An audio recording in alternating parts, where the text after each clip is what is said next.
aí, galera, tudo bem? Eu sou a professora Thais Nunes, de Ciências Humanas, e eu tô aqui para falar sobre um assunto que eu acho que é um dos assuntos que é mais amado por todo mundo, gera muita curiosidade, que é o conteúdo de Segunda Guerra Mundial. E eu já queria, anteriormente, deixar para vocês indicado o livro chamado Maus, de Art Spiegelman, que ele fala sobre alguns judeus que sobreviveram ao campo de Auschwitz, né, que é a família dele. O filme, Oppenheimer, não custa nada a gente deixar esse filme indicado, que é um filme muito bom, muito incrível e muito bem feito, uma narrativa muito bem construída. E, além disso, existem vários documentários e filmes e livros que tratam a temática da Segunda Guerra Mundial, até Harry Potter, se você for parar para pensar direitinho, várias coisas que foram faladas, inclusive pela autora e assim por diante. E qual que é a importância da Segunda Guerra Mundial e por que a Segunda Guerra Mundial gera tanta comoção nas nossas mentes, nos públicos, nas pessoas que estudam e assim por diante? Porque, minha gente, a Segunda Guerra Mundial literalmente foi a primeira guerra televisionada. E por televisionada, entenda, com uma grande e massiva cobertura jornalística da história. Então a gente tem muito material sobre a Segunda Guerra Mundial, muito material sobre os antecedentes imediatos, muito material sobre o pós-imediato também. Então, também é um momento que vai gerar muita comoção por causa de todas as políticas de extermínio que foram adotadas pelo nazismo, pelo fascismo e assim por diante. Então, é um assunto importante, é um assunto que gera muita curiosidade e que você precisa entender, não só para fazer provas, como também para você perceber certos pontos e não deixar repetir algumas situações. A grande função da história é essa, fazer com que você não repita certas situações que aconteceram há algum tempo atrás, certo? Então, vamos começar a falar sobre a Segunda Guerra Mundial. Ela vai começar no dia 1º de agosto do ano de 1939, então vai ser um conflito que vai acontecer, inclusive, depois dos líderes dos grupos, né, assinarem um acordo de que não vai haver conflito, não vai haver outra guerra, certo? Primeiro ponto. A Alemanha vai se juntar com a Itália e com o Império Japonês no que a gente chama de Tratado Tripartite. Primeiro a gente vai ter essa relação política com a Itália, depois a gente vai ter a anexação do Japão ao eixo. Por anexação, não entenda, a Alemanha não vai invadir o Japão, mas o Japão vai passar a fazer parte desse bloco do conflito. Além disso, em 1938, ele vai assinar na cidade de Munique, com o intermédio de Mussolini, um tratado com a Inglaterra e com a França, certo? O Acordo de Munique, onde ele vai prometer não fazer nenhum tipo de esforço de guerra. E um detalhe importante, galera, é o seguinte: Hitler ele foi de encontro a todas as determinações do Tratado de Versalhes a partir do momento que ele começa a ser um governo militarizado, começa a desenvolver um exército e tem condições, inclusive, de declarar guerra aos países que a gente chama de aliados, que vão ser a Rússia, os Estados Unidos, a Inglaterra, a França. Os Estados Unidos entrando no conflito alguns anos depois, quando o Japão invade e ataca a base militar de Pearl Harbor, a base naval de Pearl Harbor. E um detalhe importante aqui, se você perceber bem essa imagem, a gente tem justamente a ideia de um casamento, de uma lua de mel que vai fazer com a Rússia no Pacto Molotov-Ribbentrop, que é o pacto de não agressão. Eles basicamente vão prometer um ao outro que não vão se agredir, que não vão se invadir. Inclusive, isso vai fazer com que a Rússia, num primeiro momento, não declare guerra a ninguém. Ele só vai declarar guerra à Alemanha a partir do momento que vai existir uma invasão ao território russo. Um detalhe importante é que a Alemanha fez isso para que não houvesse, como aconteceu da primeira vez, um sanduíche, né? Tivesse a Rússia e França e Inglaterra encurralando o território alemão. Isso foi uma estratégia muito forte, justamente para que não se repetisse essa situação. E um detalhe importante é que Rússia e Alemanha vão dividir a Polônia e eles vão, inclusive, invadir a Polônia nesse momento. O que é que a Alemanha queria? A cidade independente de Danzig, que era uma cidade que tinha não só saída para o oceano, para o mar no caso, como também ela tinha uma importância muito grande por causa da região que ela ficava, a quantidade de minérios e as condições para fomentar a indústria bélica alemã. Tranquilo? Eu gosto muito dessa imagem. Essa imagem é da Olimpíada de 1936, se eu não me engano. Já estamos no governo fascista e se você perceber, quem está no pódio mais alto é um homem negro que vai justamente de encontro a todos os pensamentos que Hitler tem de que a gente tem uma raça superior a todas as outras, que é a raça ariana. Inclusive esse moço é americano, tem aí um USA enorme na camisa dele. E se você perceber direitinho essa imagem, a gente tem Neville Chamberlain segurando a via inglesa do Tratado de Munique, dizendo, gente, não vai ter guerra. E um ano depois, a guerra começa. Olha o que passa. Muito bom, muito bom. É uma coisa complicadíssima. Quem é que vai assinar o tratado? Chamberlain Daladier, que era o primeiro-ministro francês, o presidente francês, na verdade. Adolf Hitler e Benito Mussolini na condição de intermediário, mediador. Tranquilo? E aí, vamos lá. Uma coisa que eu acho interessante a gente falar é o seguinte. Hobsbawm, ele vai falar o seguinte. Quando perguntados em 1989 quem os americanos queriam que ganhasse se rompesse uma guerra entre União Soviética e Alemanha, 83% foram a favor da vitória soviética contra 17% de uma vitória alemã. Então você percebe que não necessariamente não faz sentido Estados Unidos e União Soviética estarem a favor um do outro, estarem no mesmo bloco de conflito, porque o que vai reinar aí é aquele velho ditado de que o inimigo do meu inimigo é meu amigo. Então, durante esse tempo, eles vão sim estar à frente de um bloco que vai sair vitorioso, que são os aliados, e no final do conflito, eles vão se tornar inimigos na Guerra Fria, né? Um vai querer combater o outro no sentido ideológico, no sentido propagandístico e assim por diante. Mas não é impensável, né? Não era impensável que mesmo com o Tratado de Não Agressão, que as pessoas na Alemanha e na União Soviética em algum momento entrassem em conflito entre si. Então, assim, se pensava na não agressão, tanto que a gente tem aquela charge, né? Até quando essa lua de mel vai durar. E no final das contas a gente vai ter a União Soviética, o Exército Vermelho, invadindo o parlamento alemão, né? Que é essa imagem, a representação dessa imagem, que é a bandeira soviética sendo hasteada no parlamento. O que é que estava acontecendo na Europa nesse momento, nos momentos imediatamente anteriores ao conflito? Após a invasão à Polônia, a França e a Grã-Bretanha declararam guerra formalmente à Alemanha, porque basicamente eles disseram que tudo havia um limite, e o limite era justamente eles invadirem a Polônia. O início da guerra se dá justamente com a invasão à Polônia no ano de 1939, inclusive assistam o filme O Zoológico da Varsóvia. Esse filme fala muito bem sobre como a guerra vai se construir no território polonês a partir dessa invasão em 1939. Enquanto isso, a Itália estava invadindo a Albânia, né? E antes disso, né, ele se utilizou do desejo franco-britânico de evitar a guerra e foi anexando aos poucos alguns territórios. Então, assim, eles não queriam uma guerra de novo. A França e a Inglaterra não queriam outra guerra. Então, eles foram fazendo pequenas concessões a Hitler, pequenas concessões, diziam, eu quero os Sudetos, porque os Sudetos tem muita gente germânica morando, um exemplo. Aí o que é que eles vão fazer? Toma os Sudetos, fica com os Sudetos. É isso aí, só não vamos entrar em conflito.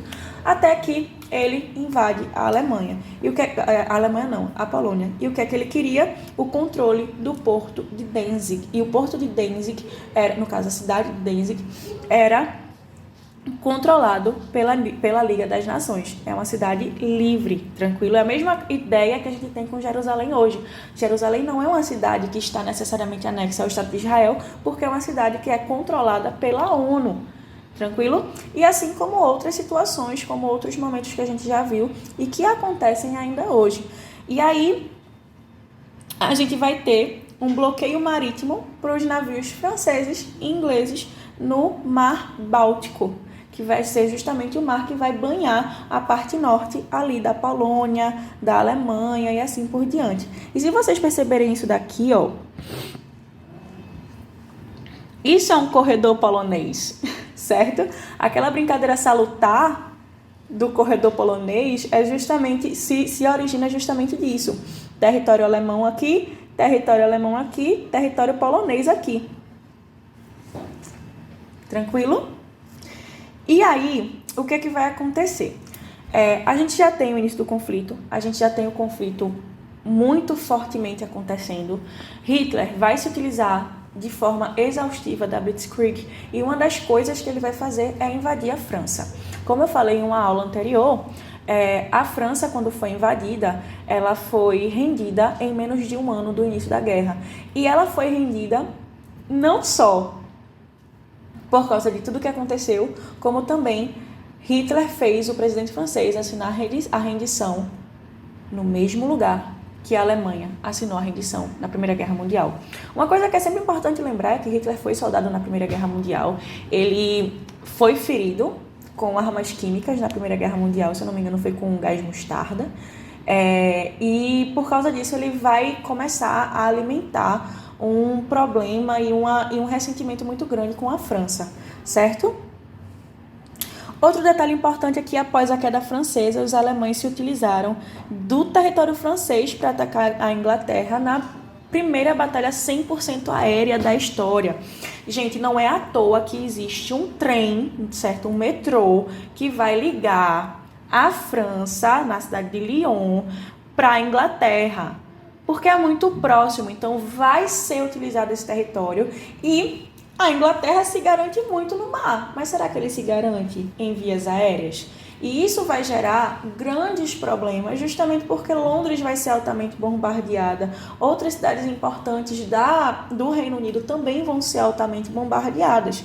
E, por outro lado, a Itália entra na guerra 4 dias antes da conquista francesa por parte da Alemanha e um dos grandes desejos de Mussolini era refazer o Império Romano.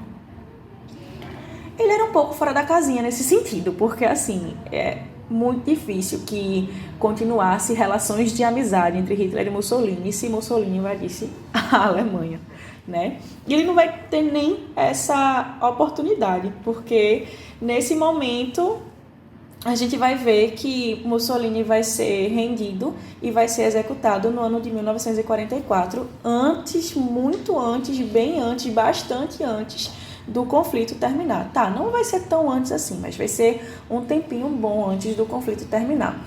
A Alemanha vai se render no ano de 1945, em maio, né, de 1945.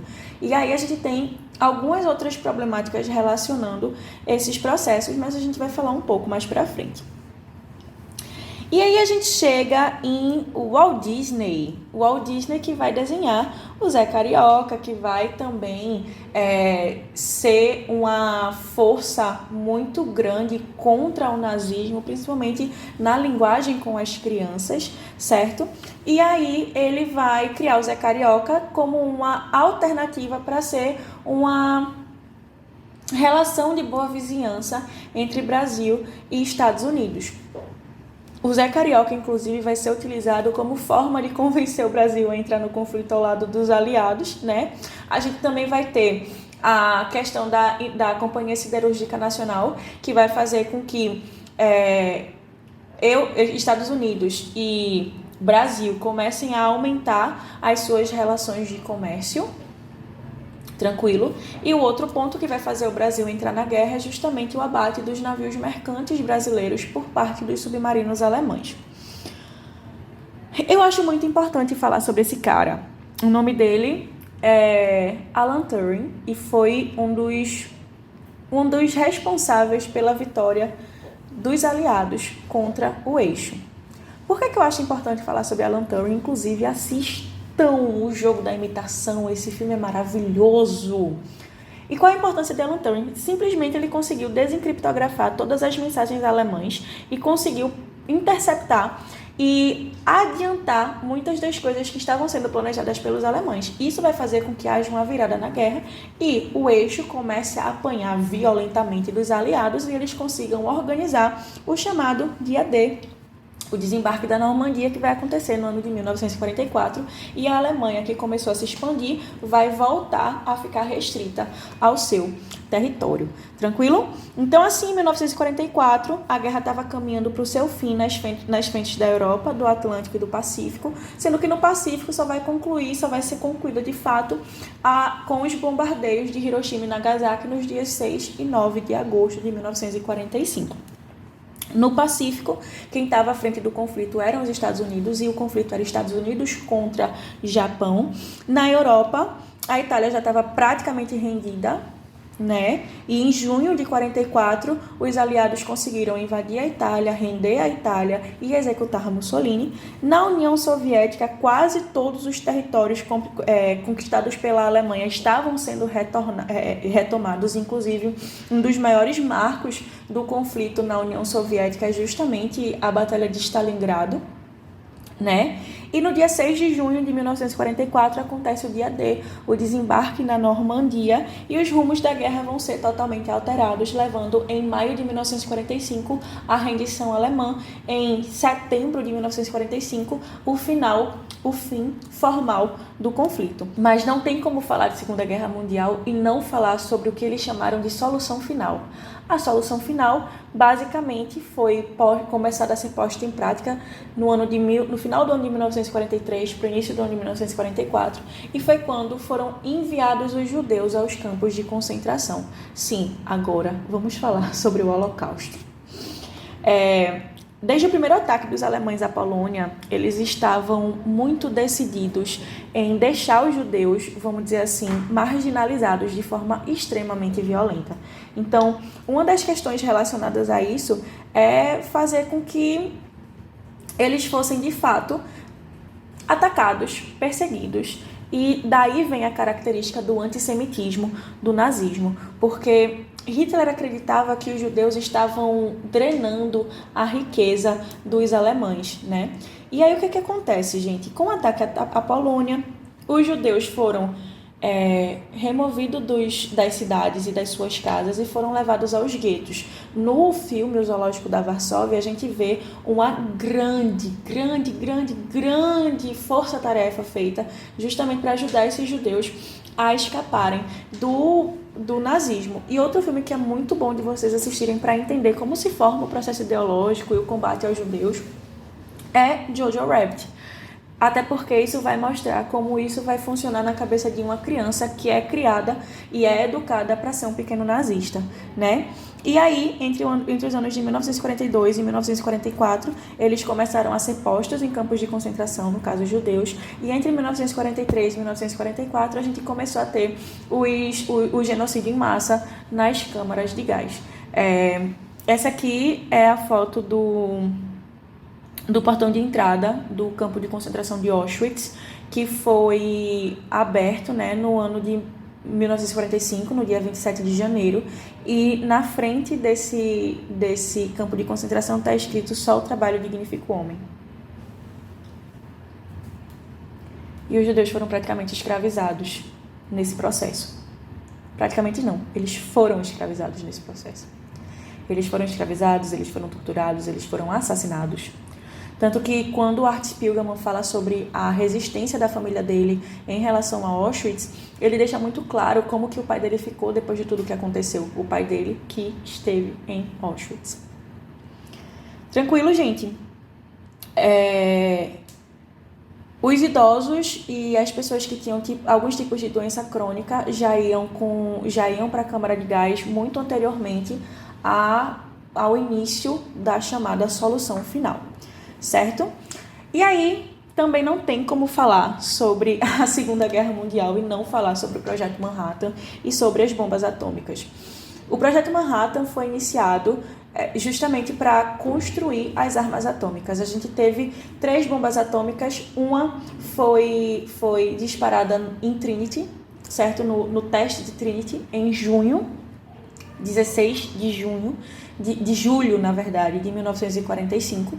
A gente teve Hiroshima, que foi a bomba batizada de Little Boy, e Nagasaki, a bomba batizada de Fat Man, uma de explosão, uma de implosão.